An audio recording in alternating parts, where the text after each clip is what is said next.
আসসালামু আলাইকুম প্রিয় দর্শক, welcome back to my channel. আমি জান্নাত। আজ আপনাদের জন্য খুব সহজে অল্প কিছু উপকরণে এবং ঝটপট তৈরি করা যায় এমন একটা মিষ্টি খাবারের রেসিপি নিয়ে এসেছি। আজ তৈরি করে দেখাবো সুজির হালুয়া বা বরফি। আর যেহেতু অল্প কিছু উপকরণে এই হালুয়াটা তৈরি করা হয়, তাই এটা তৈরি করতেও ঝামেলা অনেক কম, খেতেও অনেক মজা। তার আগে যারা এখনও আমার চ্যানেলটি সাবস্ক্রাইব করেননি, প্লিজ সাবস্ক্রাইব মাই চ্যানেল এবং পাশের বেল আইকনটি অবশ্যই প্রেস করবেন। এতে করে আমি কোনো নতুন রেসিপি আপলোড দিলে আপনারা তার নোটিফিকেশন সাথে সাথে পেয়ে যাবেন। তাহলে চলুন শুরু করা যাক। সুজির বরফি বা হালুয়া তৈরি করার জন্য প্রথমেই চুলাতে একটা প্যান বসিয়ে দিয়েছি। এর ভেতরে দিয়ে দিচ্ছি প্রায় 3 টেবিল চামচের মতন সয়াবিন তেল, আর দিয়ে দিচ্ছি 1 টেবিল চামচের মতন ঘি। এই হালুয়াতে ঘি ব্যবহার করলে খেতে সব থেকে বেশি মজা হয়, তবে আমি তেল ও ঘি দুটোই ব্যবহার করছি। আমার কাছে মনে হয় শুরুতেই যদি ঘি দিয়ে সুজিটা ভেজে নেই তাহলে ঘিয়ের ফ্লেভারটা চলে যায়, তাই তেল ও ঘি আমি দুটোই ব্যবহার করছি। আর ফ্লেভারের জন্য আমি এখানে 3-4 টুকরো এলাচ ব্যবহার করছি। এলাচের মুখটা আমি ফাটিয়ে নিয়েছি। আর দিয়ে দিচ্ছি 2টো দারচিনি। আস্ত এলাচের পরিবর্তে এখানে এলাচের পাউডারটাও ব্যবহার করতে পারেন। এলাচ ও দারচিনিটাকে হালকা করে ভেজে নিতে হবে যতক্ষণ না এলাচ ও দারচিনির খুব সুন্দর একটা ঘ্রাণ বের হয়। তো আমার এলাচ ও দারচিনি থেকে কিন্তু অলরেডি ঘ্রাণ বের হওয়া শুরু হয়েছে।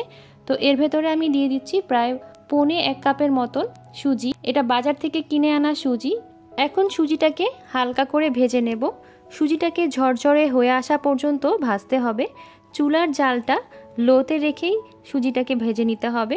চুলার জালটা যদি বেশি থাকে তাহলে কিন্তু সুজিগুলো একটুতেই ব্রাউন হয়ে আসবে, সেক্ষেত্রে বরফির কালারটাও কিন্তু বেশ খানিকটা কালচে কালচে মনে হবে। তো এ পর্যায়ে অবশ্যই চুলার আঁচটা একদম লোতে রেখেই ভেজে নিতে হবে। সুজি ভাজার সময়টা সুজির বিভিন্ন কোয়ালিটির উপর নির্ভর করে, একটু কম বেশি লাগতে পারে। আমার সুজিটা কিন্তু অনেকটাই ঝরঝরে হয়ে গিয়েছে আর ভাজাও হয়ে গিয়েছে। এখন এর ভেতরে দিয়ে দিচ্ছি প্রায় 1/3 কাপের মতন চিনি। যে যেরকম মিষ্টি পছন্দ করেন তার উপর ভিত্তি করে চিনিটা আপনারা সেভাবেই ব্যবহার করবেন। দিয়ে দিচ্ছি স্বাদ মতো লবণ। তো মিষ্টি খাবারগুলোতে একটু লবণ দিলে আমার কাছে মনে হয় মিষ্টির ব্যালেন্সটা ঠিক থাকে, চাইলে আপনারা লবণটা স্কিপ করতে পারেন। এখন সবগুলো উপকরণ খুব ভালোভাবে মিশিয়ে নেড়েচেড়ে ভেজে নিচ্ছি। সুজিটা সম্পূর্ণভাবে ভাজা হয়ে গিয়েছে। এখন এর ভেতরে দিয়ে দিচ্ছি প্রায় 1 কাপের মতন হালকা কুসুম গরম দুধ। রান্নার জন্য দুধ বা পানি যেটাই ব্যবহার করেন না কেন, হালকা গরম ব্যবহার করলে সুজি আর দলা পেকে যাবে না। দুধ ব্যবহার করলে খেতে বেশি মজা হয়, তবে দুধের পরিবর্তে হালকা কুসুম গরম পানিও ব্যবহার করা যেতে পারে। আমি এখানে 1 কাপ দুধের সাথে আরও 1 কাপ কুসুম গরম পানি অ্যাড করে দিচ্ছি, এতে করে সুজিটা খুব ভালোভাবে সিদ্ধ হবে। তো এর ভেতরে আমি 1 কাপ কুসুম গরম পানি দিয়ে দিচ্ছি। এখন ভালোভাবে নেড়েচেড়ে মিশিয়ে নিচ্ছি। যদি মনে করেন যে সুজিটা সেদ্ধ হয়নি, সেক্ষেত্রে কিন্তু আরও কুসুম গরম পানি অ্যাড করে সুজিটাকে রান্না করে নিতে পারেন। আর এখানে দুধের পরিবর্তে কিন্তু সম্পূর্ণ সুজিটাকে আপনারা কুসুম গরম পানি দিয়েও রান্না করে নিতে পারেন, কোনো সমস্যা নেই। তবে অবশ্যই খেয়াল রাখবেন পানিটা বা দুধটা যাতে গরম থাকে, এতে করে সুজিটা দলা পেকে যাবে না আর রান্নাটাও খুব তাড়াতাড়ি হয়ে যাবে। আমার সুজিটা কিন্তু সিদ্ধ হয়ে গিয়েছে। এখন আমি এটাকে ততক্ষণ রান্না করব যতক্ষণ না এটা বরফির আকার ধারণ করে। যদি এটাকে হালুয়া হিসেবে খেতে চান তাহলে এরকম পর্যায়ে নরম থাকতে থাকতেই নামিয়ে নিতে হবে। তবে আজকে যেহেতু আমি এটাকে দিয়ে বরফি বানাবো, তাই এটাকে আরও একটু টাইট করে নেব। তো নামানোর আগে আমি এর ভেতরে আরও 1 টেবিল চামচ পরিমাণ ঘি দিয়ে দিয়েছি।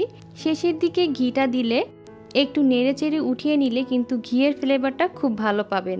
মিডিয়াম টু লো হিটে একটু নাড়তে নাড়তে যখন প্যানের গায়ে থেকে সুজির হালুয়াটা এভাবে ছেড়ে উঠে আসবে, তখনই বুঝতে হবে এটা বরফি তৈরির জন্য একদম রেডি। যে পাত্রে বরফিটাকে সেট করব, রান্না হয়ে যাওয়ার সঙ্গে সঙ্গেই সেই পাত্রে নামিয়ে সেট করে নিতে হবে। তার আগে পাত্রের গায়ে ঘি দিয়ে একটু ব্রাশ করে নিতে হবে, এতে করে বরফিগুলো খুব সহজে উঠে আসবে। ঘি অথবা তেল দিয়ে আমি পাত্রটাকে ভালোভাবে লিপে দিয়েছি। এখন গরম গরম সুজির হালুয়াগুলো এই পাত্রের ভেতরে ঢেলে দিচ্ছি। এখন একটা স্প্যাচুলা দিয়ে ভালোভাবে সমান করে নিচ্ছি। গরম অবস্থাতেই খুব সহজভাবে এটাকে সমান করা যায়, ঠান্ডা হয়ে গেলে কিন্তু এটা তুলনামূলকভাবে একটু শক্ত হয়ে যায়। আর গরম থাকতে থাকতেই কিন্তু পাত্রে সেট করলে খুব সুন্দরভাবে সেট হয়ে যায়। ঠান্ডা হওয়ার আগেই ওপর থেকে কিছুটা পছন্দ মতো বাদাম কুচি দিয়ে সেগুলোকে একটু চেপে চেপে বসিয়ে নিচ্ছি। এবার এটাকে বাইরে রেখে সম্পূর্ণ ঠান্ডা করে পছন্দ আকারে কেটে নেব। চাইলে বিভিন্ন সাজে বসিয়ে নানান রকমের ডিজাইন করা যায়, তবে আমি যেহেতু আজকে সুজির বরফি তৈরি করছি তাই এটাকে না রেখে এখনই এটাকে বরফির আকার দেওয়ার চেষ্টা করছি। তাই ছুরিটাকে একটু পরপর মুছে নিয়ে এভাবে শেপ করে কেটে নিচ্ছি। আপনারা আপনাদের পছন্দ মতন শেপ করে কেটে নিতে পারবেন। তবে এই সুজির হালুয়াটা খেতে কিন্তু অসম্ভব পরিমাণে মজা হয়, বানাতেও কিন্তু খুব কম সময় লাগে আর খুব কম উপকরণেই সহজভাবে তৈরি করা যায়। ঘিয়ে ভাজা এই সুজির বরফি বাইরে রেখে প্রায় 2 দিনের মতন খাওয়া যায়, তবে নর্মাল ফ্রিজে রেখে 8 থেকে 10 দিনও সংরক্ষণ করে খাওয়া যায়। দেখলেন তো কত সহজে অল্প কিছু উপকরণে ঝটপট তৈরি করা গেল এই সুজির বরফি। আমি একটা সার্ভিং ডিশে এগুলোকে তুলে নিয়েছি। মিষ্টি খেতে ইচ্ছে করছে, ঝটপট কিছু বানাতে চান, তাহলে খুব সহজে এই সুজির বরফি বা সুজির হালুয়া বানিয়ে ফেলতে পারেন। আশা করছি আমার আজকের রেসিপিটি ভালো লেগেছে। ভালো লাগলে অবশ্যই একটা লাইক আশা করছি। আপনারা বাসায় অবশ্যই এই সুজির বরফি বা হালুয়াটা তৈরি করবেন এবং আমাকে কমেন্ট করে জানাবেন যে কেমন লেগেছে। আজকের মতো এখানে বিদায় নিচ্ছি। যাওয়ার আগে ছোট্ট একটা রিকোয়েস্ট করব, যারা এখনও আমার চ্যানেলটি সাবস্ক্রাইব করেননি প্লিজ সাবস্ক্রাইব মাই চ্যানেল। সবাই ভালো থাকবেন। আল্লাহ হাফেজ।